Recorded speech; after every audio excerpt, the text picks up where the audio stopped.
Hello everyone, welcome back to Kirklees Guitar School. In today's guitar lesson, I'm going to teach you the first solo to Comfortably Numb by Pink Floyd. It's one of David Gilmour's best solos on this track. There will be a follow-up lesson on Friday next week where I'll take you through the second solo as well. If you head to the first link in the description, you can check out this PDF which I'm going to take you through in today's lesson. You can download that completely for free from the first link in the description and that'll take you to my website. If you like the way that I teach and you'd like a little bit more of me, I'd urge you to check out the Academy in the second link. The Kirklees Guitar School Academy is my membership platform where every lesson I put here on YouTube, Academy members get access to some extra resources, including a guided playthrough, technical focus lesson that's song specific, and every course and additional piece of content I've made over there is all in one convenient place. It's well worth checking out. Second link in the description with a 14-day free trial. Right, so what are we up against today? Now, I feel like this first solo, I'll put the first slide on while I'm waffling. I feel like the first solo doesn't get enough credit because the end solo is just so magnificent. If you're kind of tentatively approaching lead guitar and wanting to get better at it, there's a lot in this solo that you can definitely benefit from, okay? So what I'm going to do, there's 5 slides I'm going to take you through. There's loads of great techniques in this, and make sure you get the PDF from the first link in the description. It will definitely help you out. And like I said, there's a follow-up lesson coming this time next week, okay? Right then, so we're going to start with, I've put a bar in front, okay? You'll hear him say, I've become comfortably numb. Now this starts like this. He says...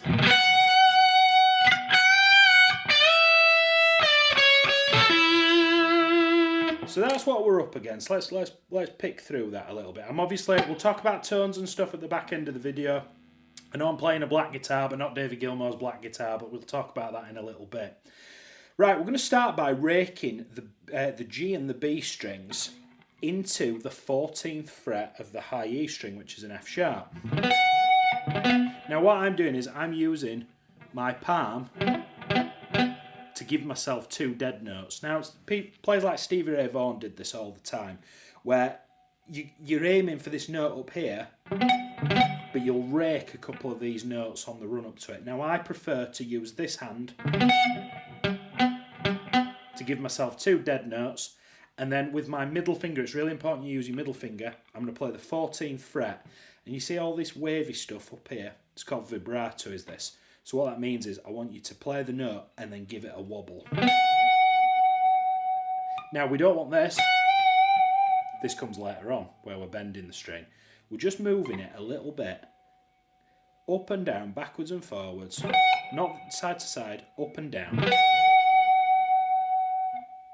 Rake into that note. Have a go at that for me.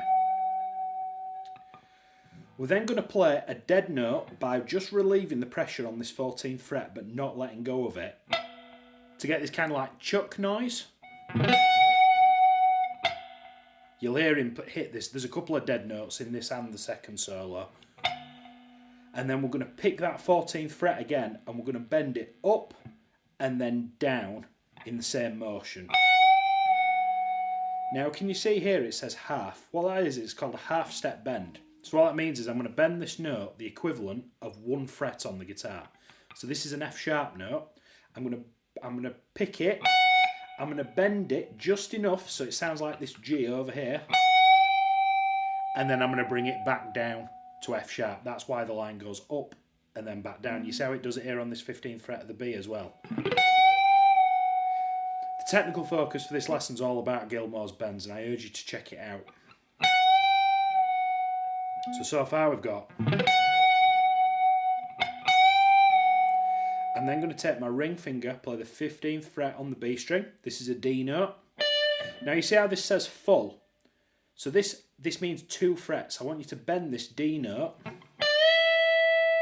up so it sounds like the 17th fret, so it sounds like an E. And we're going to bring it back down. You're going to bring it back down and pick it one more time over here. We're then going to play the 14th fret on the same string twice. And then using triplets, we're going to play the D string and the G string and the D. But because it's a triplet, It almost kind of sounds like it's falling over itself a little bit. And can you see what I'm doing there? I'm using my middle finger and I'm rolling over. Don't try and do this because you'll never get it quick enough.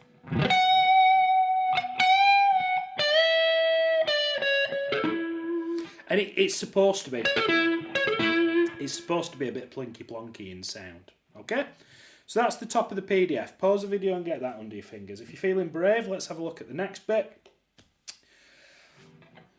After you've come from, you hit that 12th fret of the D string, which is a D note. The root note, we're in the key of D. And then this lasts for quite a while. You see how we're going to hit this vibrato again. People talk about emotive guitar playing all the time, and this Gilmour solo is an excellent example of this. Just simply because there's so much vibrato and tiny little bends and a little nuance in it that makes it sound as fantastic as it does.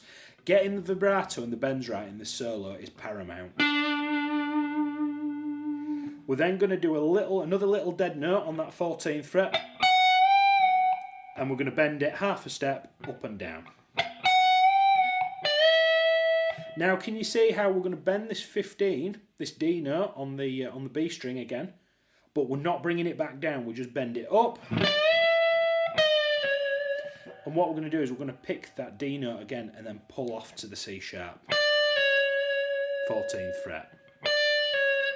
And you see how we're sort of doing that sort of little arpeggio again. Hitting this 14th fret, we're in triplets. We're gonna slide down with his middle finger. I'm then gonna play the 11th fret. I'm gonna play the 9th fret of the same string. And we're gonna slide down again. I'm using my middle finger here. If you watch the playthrough, I'm probably using my index finger. Don't worry about what finger you're using too much, just as long as you're travelling linear down the neck. Gilmour did a lot of this kind of travelling between up here, and he would travel through it. I'm thinking pentatonic positions. If you think B minor pentatonic is probably your best bet, or D major pentatonic. He's sort of travelling through the positions and does a lot of this. It's a lot more evident in the second solo, this sort of...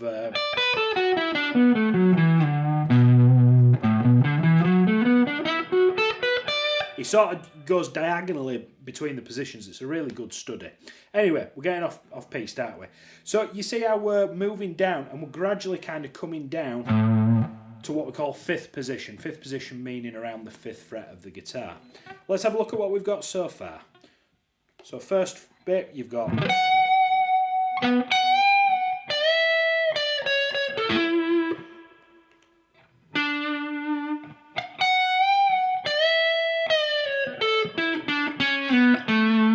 So you see how we're sort of coming down. Now, sometimes you might accidentally slide into this 11th fret like I did there. Don't lose any sleep over it, because chances are every time Gilmour plays it, it's not really about where the slides exactly are.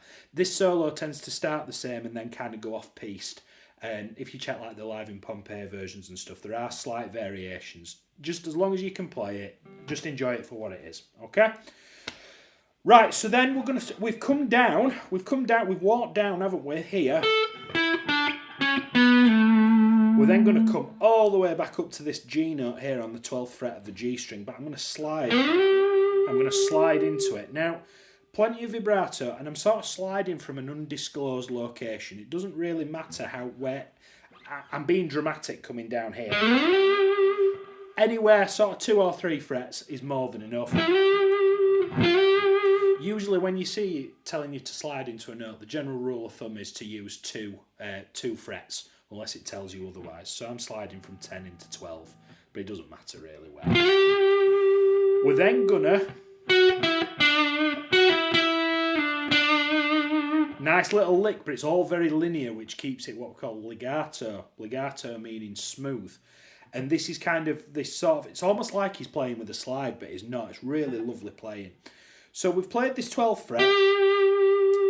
Ring finger on the 11, 9th fret of the index, down to the 7th fret with the index. Da, da, da. I'm then going to come up 2 frets and pull off between 11 and 9 using the ring finger and the index finger. I'm then going to pick the 9 again. Now, this note here is what we call a tied note. You see how you can't pull off to the same number, can you? You can't pull off from 9 to 9. What that means is you're going to hold on to this 9th fret just a little longer than you're expecting, but then slide down to the 7th fret. So you don't pick it and then immediately slide down. You pick this 9th fret, just hold it for a breath, and then bring it down to that 7th fret.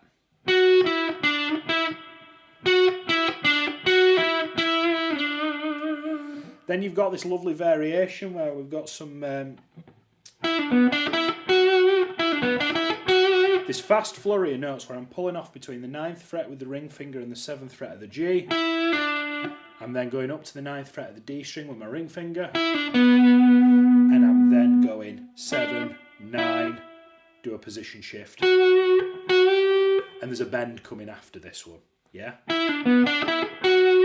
Gilmour would do a lot of these kind of like, these sort of fast hammer-ons and pull-offs kind of in these little pentatonic boxes. It's really good practice, is anything like this. Soldiering on, we've got 2 more slides to go, we're nearly there. So we've just played in the 3rd slide. We're then going to bend this 11th fret half a step. Bend that 11th fret in as if it was going to be the 12th.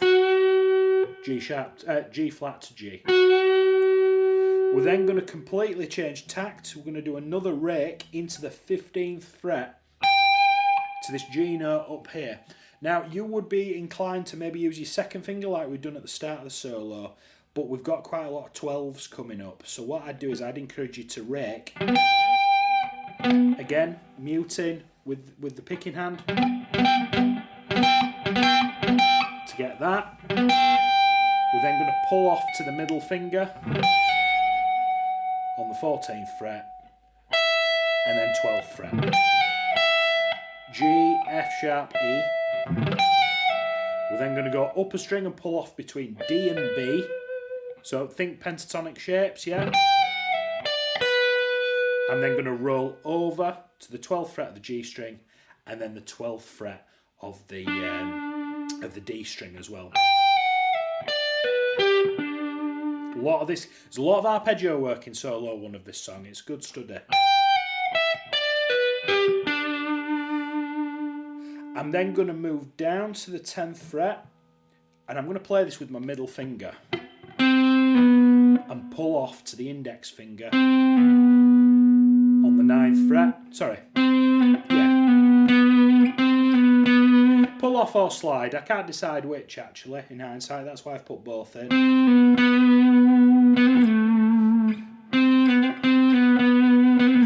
Yeah, let's pull off. And then you're going to pick that 9 again with the index finger. Give it plenty of vibrato. I'm then going to hammer on and pull off between that 9 and 10 in like a little trill. And then slide down to that 7th fret. Now you would think that the solo was finished here, but it's not. It actually spills over into the chorus that follows it. So I've transcribed that as well. So you'll hear him sing, I've become comfortably numb again. I have become... He plays some licks over the top of it. So we've got the 7th fret. I'm sort of thinking 7th fret of the D string. We're then going to play the 10th fret with his ring finger of the G. You're going to do it a half step, then a whole step. It sounds a little bit weird in isolation, but when you play it over the track, it makes sense. I don't know. I think he's trying to go for that slide thing again. I don't know whether it was intentional, but that's what he's playing on the record. We're then going to kick it down a fret to the 9th fret, and we're going to pick it once, bend it up a whole step, bring it down, and bend it up again. But we're only picking it once. You then bring it down and pull off to this 7th fret. You see how I'm getting... That's where I'm talking about that slide style, because I'm only attacking the note once. So bring it up, bring it down, bring it up, bring it down, pull off. So you're getting 5 notes for the price of 1. I'm then going to slide into the 9th fret of the string above. And then I'm going to pick that 7th fret.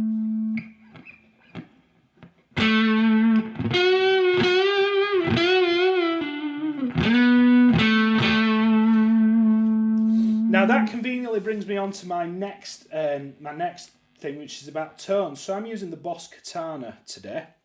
I'm using the Boss Katana Artist Mark III. Now, I could have gone a couple of different ways with this lesson, but I wasn't quite sure the best way to go about it. The way that I think about David Gilmour's tone is it's a well-known high watt user. Any kind of research that I've done is it's basically a high watt and with super duper big, loud, clean amp, and then pedals or fuzzes put in front of it to give you the sustain. And it's more about the sort of sheer volume and presence of it rather than gain. Now I've got a big muff, which is what he allegedly used on the record. I tried that, couldn't really get it. Tried it with a Strat. I think the best way to think about it is, rather than what exact pedals did Gilmour use, think about what tone you're trying to achieve. So what I've done here, looking up here, I am using the lead channel on the amplifier, but the gain is only at sort of a quarter of the way up, but I've got loads of volume, right? I'm also using a booster, so I'm using a drive pedal. Now this is, in the Katanas, this is like it's almost like a Tube Screamer type pedal, where I'm getting most of my sustain from, and I'm using lots of reverb and analog delay. Now the delay and the reverb kind of only add to the sort of cacophony of the sound, you know.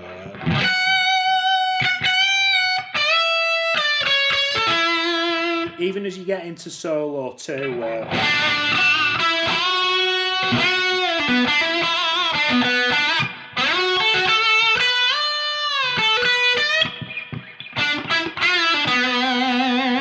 It kind of just gives it this big presence. Now I decided to use my Les Paul Custom today because David Gilmour's well known for using the black Strat. Now I have a couple of Strats and I couldn't apparently he used the neck pickup, and I just couldn't seem to get it out of the Strats that I've got here. I just couldn't seem to get the tone right, and I'm really enjoying playing this guitar at the minute. So I'm actually using the bridge pickup on this guitar and rolling just a little bit of the treble off on the amplifier to kind of account for it. Every guitar's a little bit different, but what I'd go for is you want a big, loud lead guitar tone that hasn't got too much gain, and you want to use in just a little bit of delay and a little bit of reverb if your amplifier has those options. Okay? I'm sure type it into ChatGPT or Gemini or whatever, what you've got use of and what the recommended settings, and it'll definitely help you. But using a Boss Katana and a Gibson Les Paul, that's my tone, and I think it's pretty accurate. I think it sounds pretty good. So as I've said, there'll be a lesson coming next week, next Friday. I post my big lessons on Fridays, and I'll take you through the second solo. I'm actually recording it. I'm going to record it as soon as I've finished here. So it'll be up here next week if you want to have a look at that. Make sure you head to the website and check out the tabs for this. If you want to grab those completely for free, don't want anything from you, and it'll definitely help you get this over the line. If you're new to the channel, definitely subscribe and watch out for the lesson next week, where we'll look at the second one in just as much detail. Thank you very much for watching. I'll see you next week.